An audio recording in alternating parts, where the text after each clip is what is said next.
Hello everyone, welcome to my YouTube channel. और हम genetics होता है उसके अंदर एक इंपॉर्टेंट टॉपिक होता है वो कवर कर रहे थे।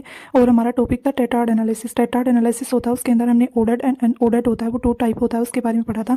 जहाँ पर हमने ऑर्डर्ड टेट्राड होता है उसको डिटेल में पढ़ के उसके जो पीवाईक्यू होता है वो सॉल्व कर लिए थे।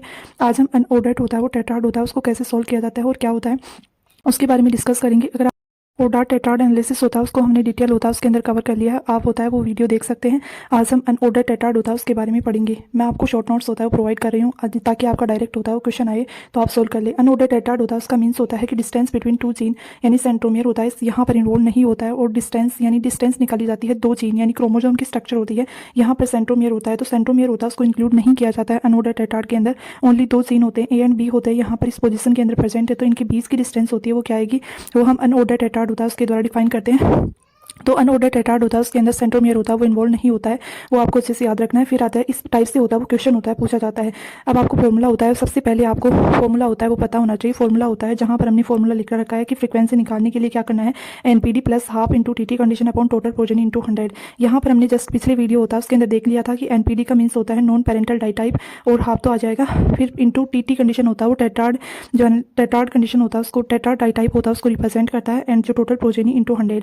जहाँ पर तीन कंडीशन होती है, मेनली अनऑर्डर्ड कंडीशन होता है उसके अंदर तीन कंडीशन मिलती है। जैसे कि हमने जो ऑर्डर टेट्राड होता है उसके बारे में देखा था जिसमें हमें दो कंडीशन मिलती है, जहाँ फर्स्ट डिवीजन सेग्रीगेशन और सेकंड डिवीजन सेग्रीगेशन। उसी प्रकार से जो अनऑर्डर टेट्राड होता है उसके अंदर हमें तीन कंडीशन मिलती है, जहाँ पर पीडी कंडीशन होता है उसका मतलब होता है पेरेंटल डाइटाइप, एनपीडी का मीन्स होता है non parental ditype, and TT condition होता है वो टेट्राड डाइटाइप होता है उसको रिप्रेजेंट करता है। यहाँ पर देखिए तो आपको कैसे पता चलेगा कि कब पीडी कंडीशन लिखनी है, कब एनपीडी एंड कब टीटी कंडीशन आएगा, यानी फ्रीक्वेंसी होता है वो देख करके आप नहीं बता सकते। इसके लिए आपको क्या करना पड़ेगा, जब 100% होता है वो पेरेंट कंडीशन आएगी, यानी कि अब जस्ट अभी हम देखेंगे तो 100% जो पेरेंट होंगे वो पीडी यानी पेरेंटल डाइटाइप होंगे, नाम से ही काम हो रहा है। फिर आता है नॉन पेरेंटल डाइटाइप, यानी कि वो पेरेंट के जैसे दिखेंगे पर वो रियल होता है वो पेरेंट नहीं होंगे, यानी 100% जो रिकॉम्बिनेंट बनेंगे, यानी 100% जो पेरेंट बनेंगे 100% जो रिकॉम्बिनेंट बनेगा वो एनपीडी कंडीशन को रिप्रेजेंट करेगा। एंड टीटी कंडीशन यानी टेट्रा डाइटाइप होता है उस कंडीशन में 50% रिकॉम्बिनेंट होता है और 50% होता है वो पेरेंट बनेंगे, यानी दोनों कंडीशन होता है वो 50-50% रहेगी। तो इस फॉर्मूला होता है उसके अंदर आपको क्या कर रखा है, यहाँ पर क्वेश्चन होता है वो बोला गया था। इस क्वेश्चन के अंदर आपको ये दे रखा है कि जब ये कंडीशन रहेगी, यानी यहाँ पर जिन ये क्रोमोजोम स्ट्रक्चर होती है, इस क्रोमोजोम स्ट्रक्चर होता है उसके अंदर दो जीन होता है वो प्रेजेंट है, जहाँ पर एक आपको दो कंडीशन दे रखी है, जहाँ पर ए एंड बी कंडीशन दे रखी है और एक दे रखा है प्लस एंड प्लस कंडीशन। ये दोनों कंडीशन रहेगी तो वो पेरेंट को रिप्रेजेंट करेगी। ये दोनों कंडीशन होता है पेरेंट को रिप्रेजेंट कर रही है, यानी सेम जीन होते हैं वो पेरेंट को रिप्रेजेंट कर रहे हैं। और जब अलग दोनों अलग दे रखे हैं, यानी कि क्रॉसिंग ओवर हो गया है, तो यहाँ पर ए एंड प्लस, यानी जब क्रॉसिंग ओवर हो जाता है तो ये अपोजिट जीन हो जाते हैं। यहाँ पर क्या हो जाएगा, बी एंड प्लस जीन, यानी इस प्रकार से जब कंडीशन आती है तो इसको हम रिकॉम्बिनेंट कंडीशन होता है वो उसके द्वारा रिप्रेजेंट करते हैं। यानी रिकॉम्बिनेंट कंडीशन जस्ट अभी हमें ऐसे मिलेगी और जो पेरेंट कंडीशन होता है वो इस प्रकार से मिलेगी। आपको अच्छे से होता है वो इस क्वेश्चन को पढ़ लेना है, रीड आउट कर लेना है। यहाँ पर आपको दे रखा था कि A and B and plus plus condition parent को रिप्रेजेंट कर रहा है, and A plus and B plus होता है वो रिकॉम्बिनेंट होता है उसको रिप्रेजेंट कर रहा है। फिर अगर हम क्वेश्चन होता है उसको सॉर्ट आउट करें तो यहाँ पर जस्ट अभी हमने देखा है कि ए एंड प्लस कंडीशन होता है वो रिकॉम्बिनेंट को रिप्रेजेंट कर रहा है। यहाँ पर भी देख सकते हो आप, जहाँ पर ए प्लस होता है वो रिकॉम्बिनेंट को रिप्रेजेंट कर रहा है। तो आपको क्या करना है, सबसे पहले यहाँ पर लिख लेना है कि ये कंडीशन होती है वो रिकॉम्बिनेंट है, ये कंडीशन होता है वो रिकॉम्बिनेंट को रिप्रेजेंट कर रहा है। हम शॉर्ट में आर लिख रहे हैं रिकॉम्बिनेंट का। फिर प्लस एंड बी कंडीशन, यहाँ पर भी आप देख सकते हो कि प्लस एंड बी कंडीशन होता है वो भी रिकॉम्बिनेंट को रिप्रेजेंट कर रहा है। तो आप यहाँ पर क्या कर लेंगे, रिकॉम्बिनेंट होता है उसको लिख लेंगे। फिर आता है कि जब A N plus condition just अभी देखना है, अभी देखा है कि ये भी क्या है, रिकॉम्बिनेंट होता है उसको रिप्रेजेंट कर रहा है। फिर जस्ट अभी देखिए तो यहाँ पर प्लस एंड बी कंडीशन होता है वो भी किसको रिप्रेजेंट कर रहा है, तो प्लस कंडीशन होता है उसको रिप्रेजेंट कर रहा है। फिर आता है कि यहाँ पर इसकी फ्रीक्वेंसी यानी 100%, यहाँ पर आप लिख लेंगे कि ये कंडीशन होती है वो 100% होता है वो किसको रिप्रेजेंट करती है, तो रिकॉम्बिनेंट होता है उसको रिप्रेजेंट करती है।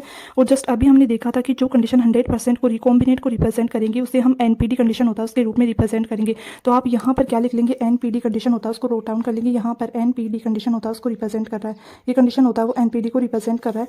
फिर जस्ट हम आगे देखें तो यहाँ पर देखें तो प्लस एंड प्लस कंडीशन होता है वो जस्ट अभी हमने देखा था कि जब प्लस एंड प्लस कंडीशन आएगी वो पेरेंट को रिप्रेजेंट करेगी। तो ये कौन सी कंडीशन हो जाएगी, ये पेरेंट को रिप्रेजेंट करेगा। फिर आता है कि ए एंड बी कंडीशन, तो जस्ट अभी हमने देखा कि ए एंड बी कंडीशन आने पर वो भी पेरेंट को रिप्रेजेंट करेगी। तो ये कंडीशन कैसी हो जाएगी, पेरेंट हो जाएगी। एंड प्लस प्लस कंडीशन होता है वो भी पेरेंट हो जाएगी। फिर आता है ए एंड बी जीन होता है वो भी पेरेंट हो जाएगी। यहाँ पर देखने पर पता चल रहा है कि 100% होता है वो कहीं ना कहीं पेरेंट होता है उसको रिप्रेजेंट कर रहा है। अब जब 100% पेरेंट आता है तो हम पी एंड डी कंडीशन लिखते हैं, यानी पेरेंट आई टाइप होता है उसको रिप्रेजेंट कर रहा है। ये कंडीशन पेरेंट आई टाइप होता है उसको रिप्रेजेंट कर रहा है। फिर हम आगे देखें तो ये रिकॉम्बिनेंट होता है उसको रिप्रेजेंट कर रहा है, क्योंकि दोनों डिफरेंट कंडीशन है। जस्ट यहाँ पर भी देख सकते हो A and P plus condition होता है वो रिकॉम्बिनेंट को रिप्रेजेंट कर रहा है, एंड प्लस प्लस कंडीशन यानी दोनों सेम जीन है तो ये किसको रिप्रेजेंट कर रहा है, ये पेरेंट कंडीशन को रिप्रेजेंट कर रहा है। फिर आता है कि प्लस एंड बी कंडीशन, ये रिकॉम्बिनेंट को रिप्रेजेंट कर रहा है, एंड प्लस प्लस दोनों कंडीशन होता है वो पेरेंट को रिप्रेजेंट कर रहा है। यहाँ पर इस कंडीशन होता है उसके अंदर आपको देखकर पता चल रहा होगा कि 50% होता है वो पेरेंट है एंड 50% होता है वो रिकॉम्बिनेंट होता है उसको रिप्रेजेंट कर रहे हैं। तो यहाँ पर हम लिख सकते हैं कि 50% होता है वो रिकॉम्बिनेंट को रिप्रेजेंट कर रहे हैं एंड 50% होता है वो पेरेंट को रिप्रेजेंट कर रहे हैं। तो इस प्रकार की कंडीशन होता है उसके अंदर क्या हो जाएगा, टीटी कंडीशन टेट्रा टाइप होता है वो कंडीशन आ जाएगी। फिर अगर हम आगे देखें तो ये कंडीशन होता है जहाँ पर प्लस प्लस कंडीशन होता है वो पेरेंट को रिप्रेजेंट करता है, तो ये कंडीशन होता है वो पेरेंट को रिप्रेजेंट करेगा।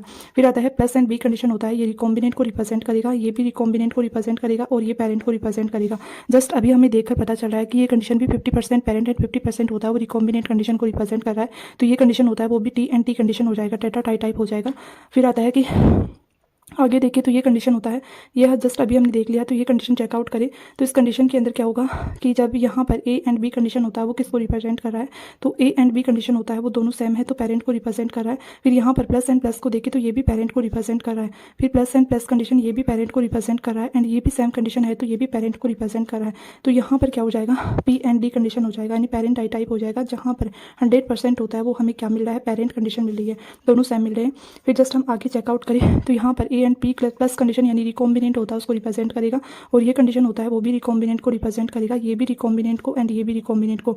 यहाँ पर समझ में आ रहा है कि ये कहीं ना कहीं 100% होता है वो रिकॉम्बिनेंट को रिप्रेजेंट कर रहा है। तो इस कंडीशन के अंदर क्या हो जाएगा, एनपीडी कंडीशन होता है उसको लिख लेंगे नॉन पेरेंटल डाई टाइप, यानी नॉन पेरेंटल डाई टाइप होता है वो, एक तो ये कंडीशन हो जाएगी और ये जस्ट हमने पहले लिखा था वो ये कंडीशन ये हो जाएगी।